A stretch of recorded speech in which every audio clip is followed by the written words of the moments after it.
España. Más textos disponibles en Simba. 2. JWIF. Iréis una vez en mi mollera un hombre joven, rico, muy rico, inmensamente rico y suficientemente loco para no parecerlo. Había mandado construir una alta aguja, por cuyo ancho ojo, bordado de arabescos y filigranas, hizo pasar toda una recua de camellos mientras decía: es cuestión de dinero, resolverse a gastar y poder dar en el precio. JWIF era un joven rico y loco. Tuvo amores y enflaqueció. Los dejó y volvió a engordar, y nada sacó en limpio y si mucho en sucio, gozo y se aburrió. Viajó mucho, pero muy mucho. Desde su patria imaginaria hizo sobre todo 2 viajes, a Jerusalén uno y a Vitigudino el otro, y de vuelta recorrió toda la Europa, dejando de sus viajes estas notables memorias. Cuántos hombres he visto, con qué diversos trajes, todos diferentes y todos ridículos. Cuántos distintos lenguajes he oído, yo que apenas entiendo el mío. Cuántas mujeres guapas y cuántas más feas. Como iba muy deprisa, no pude verlas despacio. Cuántos pueblos, los unos viejos, los otros nuevos, aseados estos y cochinísimos aquellos. Cuántos puentes he pasado, en cuántas fondas y cuán diversos platos he comido, sin sufrir jamás una indigestión. Cuántos paisajes, con sus árboles y sus animales. Pero, sobre todo, que viene dormido en las blandas camas de las fondas o en los sleeping cat después de un día agitado. Lo mejor de todos mis viajes han sido los sueños sin ensueño. Lo más hermoso, la cama. Europa, Europa, toda te he visto y no te admiro. Solo, sin familia, ni sociedad, ni amigos, era su vida un nudo indescifrable. Todos le concedían un talento que él jamás se cuidaba en demostrar, y se decía que era caritativo y honrado a carta cabal. JWIF desapareció de su patria imagiaria, sin que nadie supiese a dónde había ido. Pero yo lo sé, retiróse a una sierra, donde, en lugar ameno, había arroyos y cañadas, bosquecillos y colinas, resolviendo pasar el resto de su vida en una casucha. 3. Oculta entre el follaje, llevó consigo los criados para que cuidaran de su quinta y la administraran.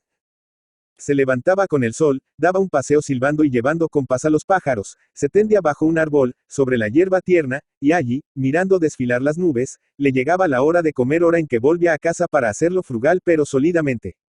Después de comer echaba la siesta y volvía a salir de paseo, para volver a acostarse y repetir al día siguiente la misma canción. En el invierno y cuando llovía, se tendía en una hamaca junto al fuego, y allí, viendo el humo de su pipa, se pasaba el día entero. No tenía amigos ni trataba con sus criados, que cuidaban de la casa y hacían lo que les venía en gana. No leía ni escribía, ni cantaba ni tocaba. Ignoraba la fecha en que vivía. No tomaba jamás en la mano instrumento alguno de trabajo. Odiaba la casa y era enemigo de arrancar flores para adornarse con ellas. No hacía más que comer, beber, fumar y dormir. Los años le fueron avejentando, pero, robusto y sano, según llegan al término de su vida, dormía más. A los 50 años dormía 10 horas, 55 minutos y 5 segundos. Muriéronsele uno a uno los 2 criados, y por primera vez desde su nueva estancia escribió a la ciudad para que le mandaran otros 2 nuevos. JWIF era ya viejo y llevaba la misma vida. En el estio, con su ancho sombrero de paja y su traje de drill, daba sus diarios paseos saludando a todo el que encontraba en el camino, sin detenerse a hablar con nadie. No era por eso misántropo. Amaba al prójimo, pero no necesitaba de él. JWIF iba debilitándose al peso de la vida, aunque no era el aburrimiento sino la edad lo que le rendía. Después de una larga enfermedad sin nombre, durante la cual no hacía otra cosa más que estarse en la cama a media dieta sin llamar a médico ni buscar remedio, una mañana hizo un esfuerzo y, apoyado en los hombros de sus servidores, salió al campo, tendióse sobre el césped bajo un árbol y esperó la salida del sol. A las 11 fueron sus criados a verle y le hallaron ojeroso y pelido. La vida se le escapaba. ¿Quiere el señor algo? Movió la cabeza de izquierda a derecha. Más tarde volvieron sus sirvientes. 4. Y les dijo: no tengo hecho testamento, que hagan los hombres de mis riquezas lo que quieran, y estoy seguro que no las emplearán en obras de caridad, que es mi deseo que no las empolín. JWIF se iba. A las 12, con voz apagada dijo: ¿qué sueño tengo? Inclinando la cabeza, se durmió en el sueño eterno. Exe homo. 5. Miguel de Unamuno.